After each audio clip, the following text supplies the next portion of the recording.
guys, today I will be reviewing / book talking 1,000 Pieces of You by Claudia Gray. This book is about 18-year-old Marguerite. I think that's her name. How it's pronounced is written really weird. And her parents are total geniuses. They figured out a way to travel into different dimensions with an object called the Firebird. Of course, there are limits into traveling into other dimensions, but that's a whole nother science lecture. When Marguerite's dad is murdered, all the evidence points to Paul. Paul is one of her parents' star students. But before the law can catch up to Paul, he travels into a different dimension, running away from what he just did. Marguerite wants revenge, and so with the help of flirtatious Theo, another student of her parents, they both chase Paul. After traveling from dimension to dimension, Marguerite starts to doubt whether Paul is actually responsible for her dad's death. I gave this book a 96%, which is around an A. It was absolutely amazing. I loved it. The beginning was a little bit hazy because you're just thrown into the story. The first 30 to 50 pages are informational,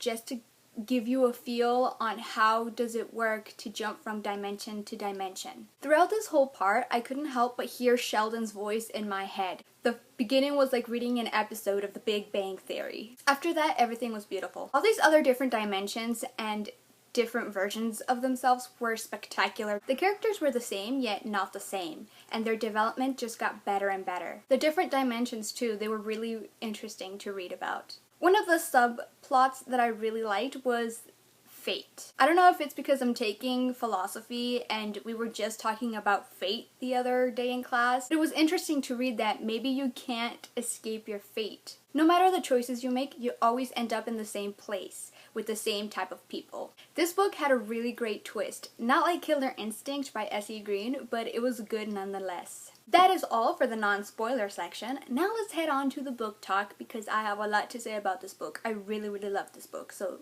let's get started. Let me just start off by saying that I never trusted Theo in this book.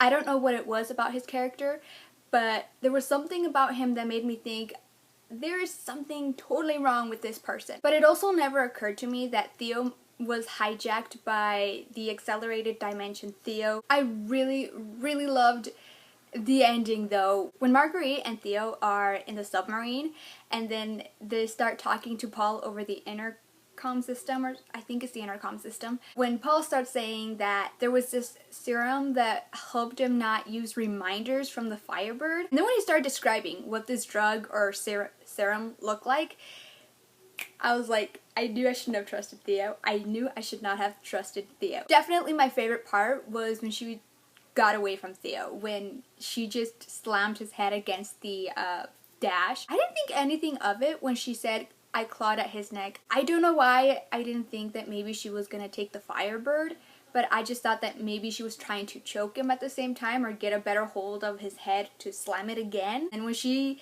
locks herself into the other side and just holds the Firebird up, and she's like, I'm going home. Take that, Theo. Take that, you son of a... Definitely one of my favorite parts of the entire book. Also, I was so happy to read that her dad was still alive. For this whole entire book, we see her grieving her father because she thinks that he's dead. Maybe it was my intuition, but when she described Theo, she's all like, he's really good with cars, and he kept saying how he built his muscle car by himself, and you know, he's really good with cars. The way he died, supposedly, was he drove his car into the river, and they never found a body because they suspected maybe the body went with the river. I think that was my inner brain telling me, you know, Theo works with cars.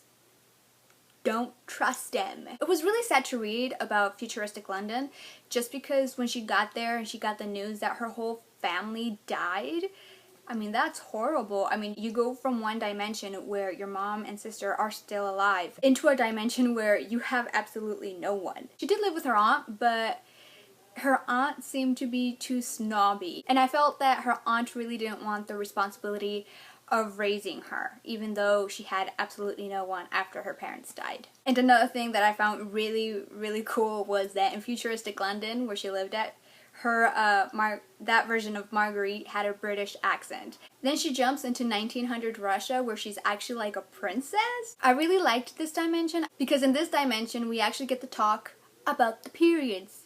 Yes, ladies, she talks about her period. I think so far this is the only book where we have the main character actually speak about her period. I read that, it just made her so realistic. Because every book I've read before 1,000 Pieces of You, the main character would spend months, even years, going through this adventure and not once saying, I ran out of tampons. And also, about that time period was when we had that scene, the sex scene. I don't know how to feel about the sex scene with Paul and Marguerite, because even though Marguerite of the other dimension was Marguerite, I felt like this is where the line got blurry to me. When that happened, Marguerite from the other dimension that's trying to avenge her father's death is not, like, it's not her body. It's the other Marguerite's body. When all of this happened, the whole sex scene, I don't know whether I felt, oh yay, you know, they finally got together, or like,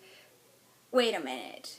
That Marguerite made a decision over the other Marguerite's body that we don't know whether she would have chosen. Part of me thinks that it should never have happened, just because it's not the real, well, it is real Marguerite, but it's not the Marguerite from, you know, it's the Marguerite from that dimension, 1900 Russia. Even Paul asks her too, is like, who made the decision? Was it you or the other Marguerite? When she started kissing Paul, like the original Paul, she had to stop herself because she kept remembering the Paul from 1900 Russia where she was the princess.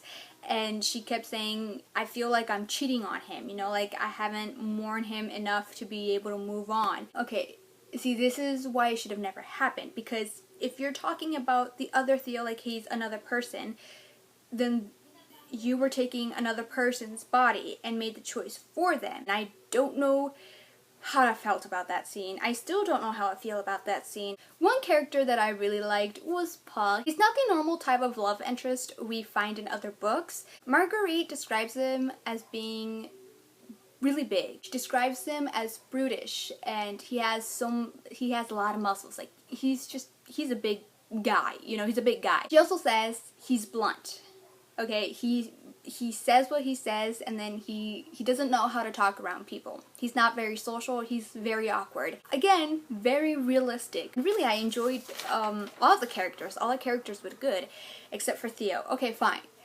I shouldn't blame the original Theo dimension just because he was hijacked, but at the end, I think I felt a little sorry for Theo. Original Theo from the dimension, he's like, tell me one thing.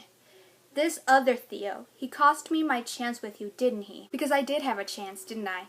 For a little while there, could have sworn I did. But now you're standing here looking at Paul's freaking door the way I always used to wish you'd look at me.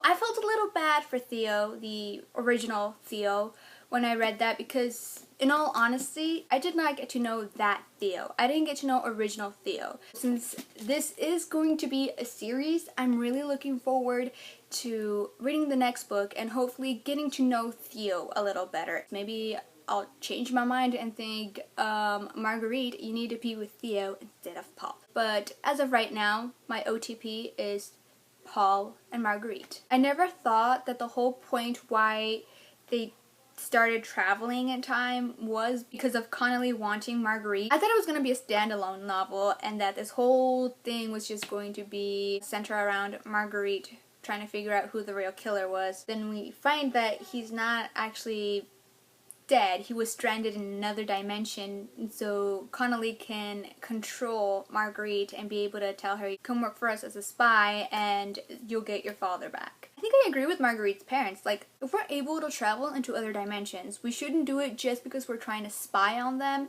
and learn about their technology or their stuff, like whatever, to bring them down and cause a war and bring it over to our dimension. I feel like if they have advanced like really far off, maybe there's a reason why we haven't advanced that much, and we should keep our dimension the way it is. I'm so excited for the second book. I can't wait for the second book. The second book is going to be amazing. Definitely feel a love triangle coming along. You guys know how much I love those. That is all I have for you guys today, and I'll see you in my next video. Bye!